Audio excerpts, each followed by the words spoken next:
OMW, on my way to you. Good at what I do. I'm OMW, OMW. 그러면 이제 두 개가 공존하면서 그쵸. 발전해 나가는 네네. 그런 그림이 될 것 같네요. 실제로 뭐 인터넷 같은 경우도 뭐 인터넷이 생겼다고 그래서 우편 서비스가 없어진 건 그렇죠. 아니니까 네네. 그런 것처럼 이 두 가지 맞습니다. 테크놀로지가 네, 각자의 맞습니다. 역할을 하면서 네네. 뭐 이제 공존할 수 있는 그런 상황이 아닌가 싶습니다. 이 디파이가 지금 세계적인 어떤 트렌드로 되고 있다고 그렇게 저는 이제 판단이 되는데, 예. 그러니까 예를 들어서 뭐 세계의 트렌드를 주도하는 실리콘밸리의 벤처 투자자들이 어디를 투자를 많이 하고 있는가 이런 거를 보면은 물론 뭐 AI니 뭐 여러 가지 분야가 많겠지만은 그 중에 하나는 또 디파이인 거고, 예. 제가 아는 뭐 여러 가지 프로젝트들도 얘기를 들어보면은 지난 여름에 웜업 버블이 있었을 때 이제 뭔가 이 잠재성을 깨닫고 이 디파이 관련된 어떤 프로젝트들이 많이 펀딩을 추가로 받고 뭐 이랬던 것 같더라고요. 예. 그래서 그런 거를 보면은 이제 돈의 흐름이 분명히 이쪽으로 흐르고 있는 것 같고 중장기적으로도 뭔가 이게 크게 성장할 업계로 보이는데, 그 부분에 있어서 대표님도 어떻게 네, 어느 정도 네. 공감을 하시는지. 아, 그렇습니다. 네. 공감을 한다면은 이게 어느 정도 저희가 감이 잘 안 올 수도 있으니까 네, 어느 정도 네. 사이즈로 크게 될지 네, 네. 가늠을 할 수 있는데 도움이 될 만한 어떤 말씀을 좀 해주실 수 있을까요? 디파이가 어떻게 될지는 뭐 미래로 가봐야만 알 수 있겠죠. 뭐 다 그냥 사실 추정이고 시체말로 하면 그냥 다 뇌피셜인데 뭐 제 버전의 뇌피셜을 뭐 좀 뭐 말씀을 한번 드려보면 네. 2021년 3월이라는 시점에서 디파이의 중요성을 얘기를 하면은 저는 두 가지 측면에서 얘기를 할 수 있을 것 같아요. 첫 번째는 그냥 이런 기술의 역사적인 측면에서의 중요성이 있고, 두 번째는 여러분들이 뭐 한 명 한 명의 개인 투자자 내지는 뭐 기관 투자자로서 디파이의 중요성을 얘기를 할 수가 있을 것 같은데, 먼저 첫 번째로 역사적인 측면을 먼저 말씀을 드려보면은 비트코인이 2009년에 나와서 이제 만약에 TCP/IP라면 TCP/IP라는 게 어떤 건지 많은 분들이 잘 모르실 텐데, 우리가 그냥 인터넷을 사용하기 위해서는 TCP/IP라는 규약을 지켜서 모든 데이터를 전송을 해야 돼요. 인터넷에 접속을 해서 데이터를 주고받는 규약을 규정한 프로토콜이 TCP/IP라고 할 수 있는데, 마치 비트코인이 TCP/IP라면 이더리움은 그 위에서 돌아가는 크롬이랑 비슷한 브라우저라고 할 수가 있을 것 같아요. 그리고 브라우저에서 접속할 수 있는 뭐 여러 사이트들이 있잖아요. 여러분들 뭐 네이버 가셔서 뭐 기사도 보시고 페이스북 들어가셔서 뭐 소셜 네트워크도 하고 뭐 인스타그램도 하고 이러는데, 이렇게 웹사이트 하나하나들이 이더리움을 우리가 만들어 놓으면 언젠가 앱이라고 하죠. D앱? 그런 그 분산 앱이라고 해야 될까? 뭐 그런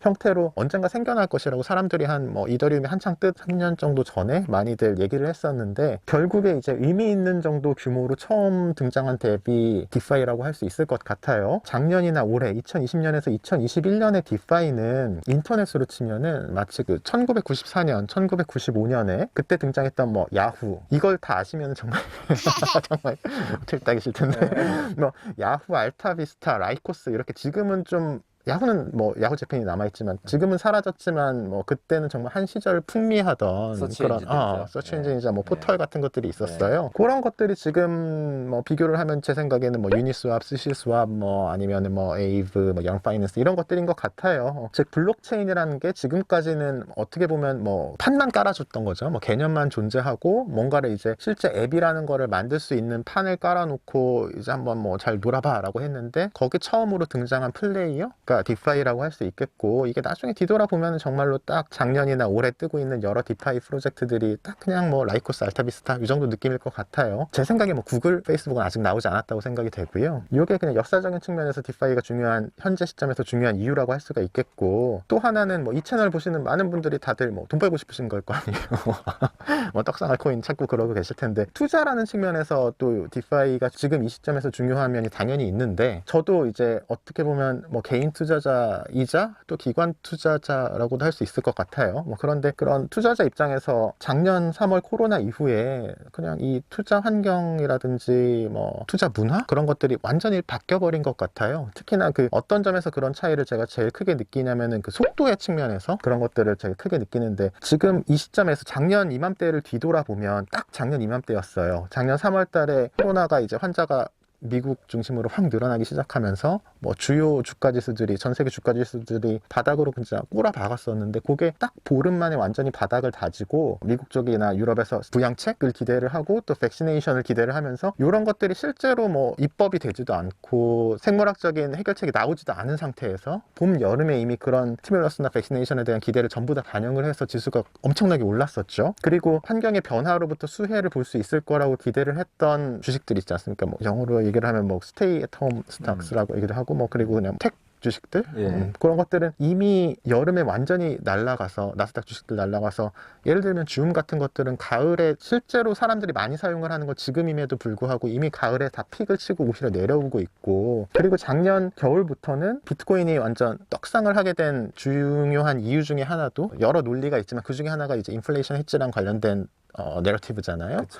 앞으로 정말 무시무시한 속도로 인플레이션이 일어날 것이라고 예측을 하는 내러티브들이 있는데 그것에 대한 선반영도 실제 인플레이션 숫자 뭐 채권 금리가 올라가고 인플레이션이 발생을 하고 그런 거 확인하기 훨씬 전에 전 시점인 작년 겨울이나 올해 봄에 이렇게 이미 다 반영을 하고 실제로 어떤 인덱스라든지 사람들의 뭐 행태 변화라든지 아니면은 센티멘트 이런 것들을 다 느끼고 나서는 이미 모든 게 다 끝난 상태고 오히려 반대 방향으로 지수들이나 가격들은 움직이고 있는 게 작년 코로나 이후에 뭔가 변해버린 속도랑 관련된 것 같아요. 그래서 여러분들이 개인으로서 혹은 기관으로서도 투자에서 좀 성공을 하고 싶으시면은 재작년 이전과는 그 생각의 속도나 대응의 속도가 완전히 달라야 될 것 같아요. 예전에는 그냥 말하자면 주 5일 월화수목금 생각하고 8시간 일하고 뭐 쉬고 그랬으면은 이제는 정말로 그냥 일주일 내내 24/7 막 배우고 공부하고 변화하고 대응을 해야 된다. 이게 제 생각이고 이런 대응하고 변화하는 속도가 남들보다 약간만 빠르면 돼요. 남들이 따라오기 전에 조금 더 낮은 가격일 때 그거를 다 매수 포지션으로 진입을 하고 그러면은 그냥 부자가 될 수 있는 거고 남들이랑 정말 같은 속도로 이걸 따라가게 되면은 뭐 크게 잃지도 않지만 그냥 현상 유지하는 정도로 앞으로는 살게 될 것 같고 요거를 그냥 늦게 따라가면 계속 잃기만 하는 거죠. 그래서 남들이 결국 올 곳에 먼저 가 있어야 적은 비용을 내고 더 많은 것을 얻을 수가 있는데 뭐 지금 시점에서는 그런 것들 중에 하나가 디파이 아닌가 뭐 저는 그렇게도 생각을 하고 그렇게 생각하는 이유 중에 하나는 비유를 하자면 약간 이런 비유가 가능할 것 같아요. 저희가 5년 전에 이세돌 대 알파고를 생각을 해보면은 사람이 알파고를 결국에는 그냥 이길 수가 없듯이 비슷한 논리로 저는 전통금융이 디파이를 이길 수 없는 부분이 있다고 생각을 해요. 그렇다고 디파이가 완전히 사라지는 건 아니지만 마치 그냥 뭐 그런 전통금융이 이세돌이면 디파이는 저는 뭐 알파고라고 생각을 해서 일단 완성되어 있는 상태로 존재하는 프로그램은 사람보다 훨씬 적은 에너지를 소모하면서 뭐 월급도 안 줘도 되고 밥도 안 먹어도 되고 그러면서 꾸준히 계속 블럭이 쌓여 나가는 것처럼 진보를 하고 디파이는 기존의 금융 사람들의 힘으로 뭔가 이렇게 근육으로 모여서 으쌰으쌰해서 할 수 있는 그런 스케일로는 결코 이길 수 없는 프로토콜이라고 저는 생각을 하고 그렇다 보니까 결국 그냥 금융이 도달할 선택받을 미래고 그게 그냥 뭔가 세상을 장악을 하는 거는 시간 문제일 뿐이라고 저는 뭐 개인적으로는 생각을 합니다. CPI가 아무리 개혁을 해도 가지 못하는 영역이 있는 것 같아요.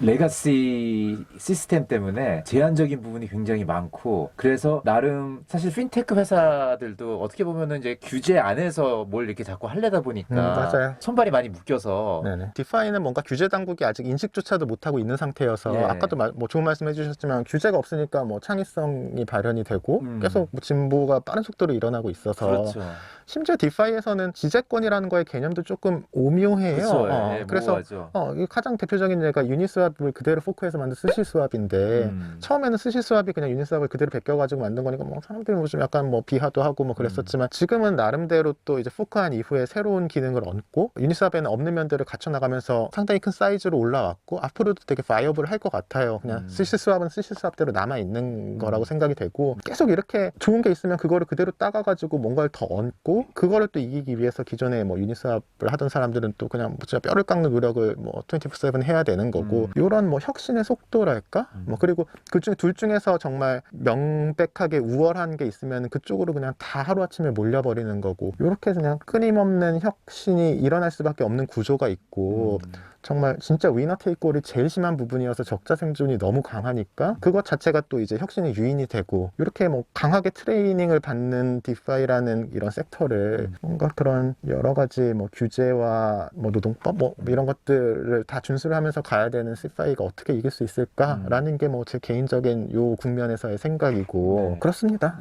그래서 저는 이 자리에서 말씀드리기엔 너무 커다란 담론이긴 하지만 제 부에 대한 저의 철학에 대해서 말씀을 드려보면 저는 부는 엔트로피랑 비슷하다고 생각을 해요. 쉽게 얘기하면 물은 높은 곳에서 낮은 곳으로 흐르고 마치 그런 것처럼 이제 부는 결국 더 현명한 사람을 찾아서 흐르게 되어 있다. 더 현명한 사람이 부자가 되기 위해 필요한 거는 그냥 물이 위에서 아래로 떨어지는데 필요한 게 시간일 뿐이듯이 그냥 시간만 흐르면 엔트로피가 커지듯이 부도 그냥 뭐 자기가 갈 곳을 찾아간다 이렇게 생각이 되고 그러면 C파이랑 D파이만을 놓고 보면 물은 어디서 흐르느냐? C파이에서 D파이로 흐른다. 그렇기 때문에 D파이로 먼저 가 있어야 된다. 이게 투자라는 측면에서 현재 시점에서 뭐 나중에 먼 미래에 이 영상을 보시게 되더라도 2021년 3월인 걸 감안하셔서 2021년 3월에 있어서 디파이의 중요성이라고 얘기를 할 수가 있을 것 같아요. 저도 뭐 그런 약간 이 시점에 디파이가 너무 중요하다는 그런 뭐 절박함 같은 걸 가지고 이걸 계속 하나하나 뭐 공부하고 참여하고 뭐 이러고 있는 것이고요. 그래서 이 디파이에 관심을 갖고 계신 분들이 좀 중장기적인 마음가짐을 갖고 접근을 했으면 하는 생각이 그렇죠. 저도 들어요. 네네. 그냥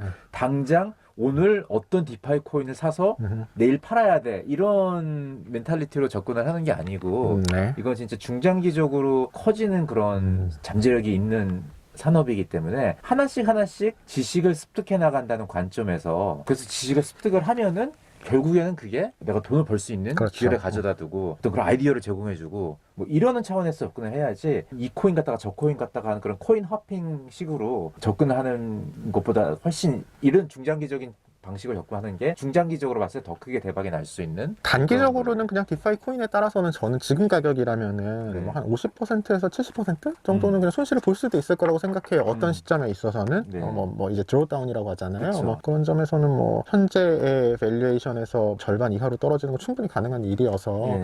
단순히 이제 홀짝 맞추기로서 접근을 하지 않으시는 게 좋지 않을까. 네. 뭐 그리고 그렇지만 그럼에도 불구하고 지금은 어떤 가격에 들어가든지 제 생각에 3년이나 5년, 멀게는 뭐 7년 뭐 이렇게 후를 보면은 당연히 지금보다 올라있지 않을까. 많이 그렇게 생각을 합니다. 그런데 그때까지 그걸 참기가 되게 어렵죠. 실제로 투자를 해보면. 네.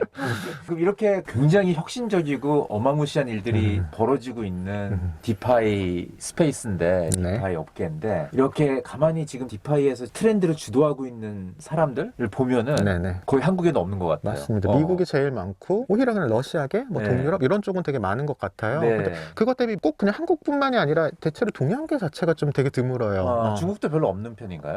제가 모든 사람을 다 아는 건 아니니까 그렇긴 하지만 오히려 그냥 크립토 초창기에 여러 프로젝트들 때 중국 사람들이 그냥 뭐 예를 들면 뭐 이오스도 그렇고 뭐 니오라든지 뭐 이런 것들도 그 당시에 이제 그냥 중국에서 시작된 프로젝트들이 되게 많았는데 대비 디파이는 좀 그렇지 않은 편인 것 같아요. 네. 뭐 제가 적어도 아는 범위 내에서는요. 네. 그게 왜 그럴까요? 제 생각에는 좀 뭐 이념적인 측면도 큰 것 같아요. 뭐 동양 사람들이랑 서양 사람들이 세상을 바라보는 관점의 네. 차이에서부터도 이거를 생각을 할 수 있을 것 같은데 어떻게 보면 서양 사람들 대비 동양 사람들 외연을 좁혀서 보면 일반적인 한국 사람들의 특징이 눈에 보이는 걸 좋아해요. 뭐 눈에 보이는 거라고 하면 이제 그냥 회계 용어로 쓰면 뭐 텐저블한 것들 그런 뭐 어떤 형태가 있는 것들을 좋아를 하고 코로나 이후에 최근 1년 사이에 이제 사람들이 워낙 뭐 주식도 많이 하고 코인도 많이 하니까 조금 뭐 그 전까지랑은 겉보기에는 달라지기는 했습니다만 그래도 여전히 한국 사람들한테 진정한 자산이라는 건 그냥 부동산이잖아요. 땅, 건물, 빌딩. 다들 그렇게 얘기하시잖아요. 나 나중에 그냥 뭐 그냥 커다란 빌딩 하나 사서 이제 뭐 건물주, 간물주 막 이런 단어가 있는 것들도 그렇고 약간 과정에서 표현하면 부동산이 아닌 다른 모든 자산들은 결과적으로 부동산을 얻기 위한 비이클일 뿐인 거고 부동산에 정말 이상형 같은 게 있는 것이잖아요. 나의 네. 마지막 목표가 이렇게 뭐 무형 자산들, 무형의 가치가 있는 것들이 잘 평가를 받지 못하는 경향이 있는데 그렇다 보니까 제 생각에는 요 좁게는 디파이 더 넓게 보면은 비트코인이라는 것 자체에 대해서도 사람들이 이거를 그냥 그렇게 투기 수단 정도로 비하를 하고 가치가 없는 것이라고 보는 데 있어서는 이런 형태가 없는 자산에 대한 뭐랄까 좀 어프리시에이션? 네. 그런 게 떨어지는 면이 작용을 하는 것 같아요. 네.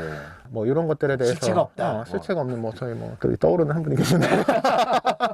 저는 개인적으로 비트코인의 가치는 수학이랑 게임 이론에 있다고 생각을 해요. 수학적으로 영원히 위조될 수가 없고 참여자들로 하여금 그러니까 비트코인 뭐 채굴 하고 사용하고 이러는 사람들로 하여금 위조를 할 유인이 전혀 없도록 인센티브 구조를 설계를 해서 작동을 실제로 시키고 있고 그게 지금 시점에서는 12년 동안 아무 오류 없이 그러니까 아무런 인센티브 구조의 변화 없이도 잘 작동을 하고 있는 이중 지불 그러니까 더블 스펜딩이 불가능하면서 전 세계 어디서든지 즉시 참조를 할 수 있고 기장도 할 수 있고 항구적으로 보존이 되는 인류 역사상 가장 위조 저항성이 강한 장부가 제 생각에는 비트코인인데, 말하자면은 윈도우스나 리눅스 같은 그런 OS들 있잖아요. OS들의 커널 이라든지 아니면 아까도 제가 비유를 했었던 인터넷에서의 TCP/IP라는 프로토콜, 이런 것들은 다 눈에 보이지 않고 이해하고 있는 사람들도 별로 없지만, 우리가 그 모든 어플리케이션들이나 아니면 인터넷이 그게 없이는 아예 돌아갈 수가 없잖아요. OS가 없는데 어떻게 앱을 실행을 시키고, 뭐 인터넷 뭐 TCP/IP가 없는데 어떻게 뭐 웹사이트가 돌아가겠어요? 약간 그런 측면에서 보면은 미래에는 이 비트코인으로 대표되는, 그리고 비트코인이랑 일부 그런 이더리움이라든지 뭐 이런 퍼블릭 블록체인이 없이는 제 생각에는 가치 자체가 보존되고 전달될 수가 없다고 생각을 해요. 미래의 사회는 뭐 실질적으로는 다 디지털이고, 그 디지털 사회에서 가치를 보존하고 전달하고 저장하는 그런 거대한 프로토콜이자 프레임워크, 뭐 요거의 가치가 어떻게 생각하면은 지금 미국의 IT 회사 하나보다도 싼 셈인데 이렇게 올랐다고 하더라도 그게 오히려 더 이상한 거 아닌가? 더 높은 평가를 받아야 되지 않을까? 이게 제가 비트코인 뭐 약간 새나가긴 했습니다만 비트코인의 내재 가치에 대한 제 생각이고, 네. 이런 것들이 다 이제 일단 한국에서는 인정을 잘 받지 못하는 환경에 있다는 점을 다시 한번 뭐 말씀드리고 싶었던 것이고,